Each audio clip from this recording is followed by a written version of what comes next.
And since we talk with very interesting musicians across the country, I made it a point to speak with Dick Castle, who is now the leader of the Pied Pipers. Yeah, we have a new album out after 20 years. The last one was on Warner Brothers Records called Singin' and Swingin'. And this is one that we just had, we put 10 of the greatest standards we could come up with and all-time favorites and put some of them to like a swinging, big band kind of sound. And the other things we did with, some left string backgrounds. And Now, are these the original Pied Pipers? so it was the offshoot of the original Pied Pipers. It's owned by Clark Wilkham. Mm-hmm. It was with the group since 1939. Right. And he had all of the, I'll Never Smile Again, all through Manswell and Dream and Accentuate the Cosby with the Johnny Mercer and Capital Those.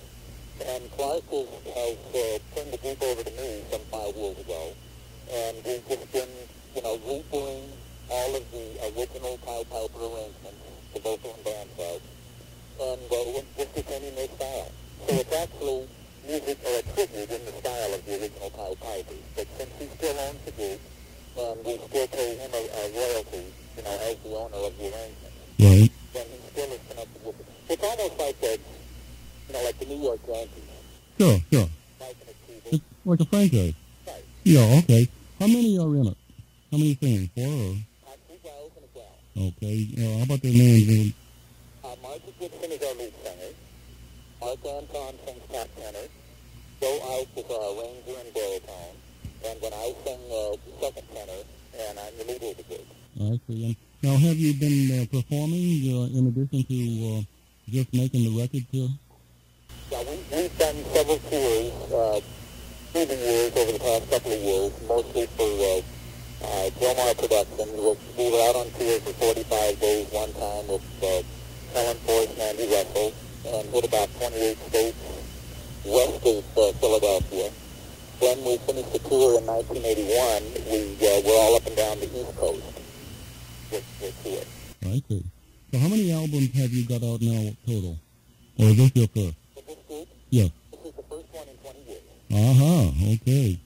And I'm hoping to get a copy of this. So I'd love to send you a copy of it. Okay, and when I get off here, I'll give you the address. And let's see. No, because this is very interesting. Because I call Jack every now and then. Jack writes for the Big Band magazine, as you're aware of. And I always like to keep in touch with him because. Recently, we were inducted. Well, I keep saying we because we actually are, children of the original group. Right. And the Pied Pipers were just inducted into the Hall of Fame with I'll Never Smile Again, which got them a Grammy Award this past, I think it was April or March. And Clark, of course, got his award for it. And then more recently, RCA Victor has reissued the Sinatra Dorsey sessions, which the Pied Pipers do about 26 songs out of the total of the package. I play those quite frequently. Well, those do about 26 things on there. Mm-hmm. So that's with Clark on everything. And they just made a 78 pressing of Oh Look at Me Now with Connie Haynes and Frank and the Pipers. And I think the first record went to President Reagan. Oh, isn't it beautiful? Then they have some sort of contest going across the country, to more or less promote the reissue of these sessions. I exchanged programming with a gentleman over in Bradford, England. He runs a big band jazz program for Pennine Radio. And about once a month, he sends me a tape of some good British music, and I do likewise. I send him about an hour and a half of my program. And we have this cultural exchange going on, and even now we made contact with a gentleman in Australia. So, as I play this music, it goes overseas also. That's great. Yeah, I think so. It's working out very nice. Well, it's the old saying, the world just keeps getting smaller. Without a doubt. And just to give you an idea of what I do here, it's a 5-hour show that I run 7 days a week. 5 hours, 7 days a week. That's right, from midnight until 5 a.m. Now, I take off for the weekend, so maybe come in one day on the weekend. But, and I spin the record, keep it live all the time, and bring the music all the way from the 20s on up into the 80s. I don't run the CAN type of program, and actually I program it according to my mood. I've got about, it's going up to about 1,500 albums now of my own collection, and gathering new ones all the time. It's primarily big band and jazz music. Big band jazz. Yeah, all the way. And I mix it in. I mix the vocals with the instrumentals. I don't keep it in any one type of format all the time. Just keep it flowing. In other words, I'll come in with a selection of records that I think I want to play, and just try to blend it in with the production as I'm going from one to the other.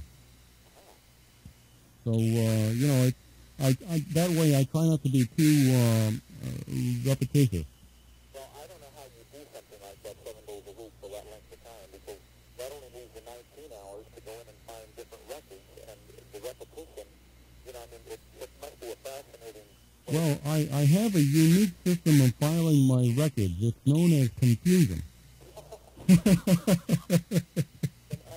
So I just go in and I take a handful from here and a handful from there, and I just scan through them. I know where to mix my vocals and the instrumentals, and I say, well, that looks like a good mix for tonight, and let's go. And I find it's better that way. Absolutely. That way it's as unpredictable as I can get. Have you got the Sinatra Dorsey session? Yes, I have. I was good on that. Right, and I have a request in for Frank. I don't know if he'll ever call me or not, but certainly would be nice to talk with him. Well, if we do occasionally, say hi when he checks in every now and then, especially with Clark Wilson, because he and Clark was a guitar player with Dorsey before he became a member of the Pied Pipers. Right. Back in 39. And, of course, Frank and Clark, they were almost roommates on the band together. Mm-hmm.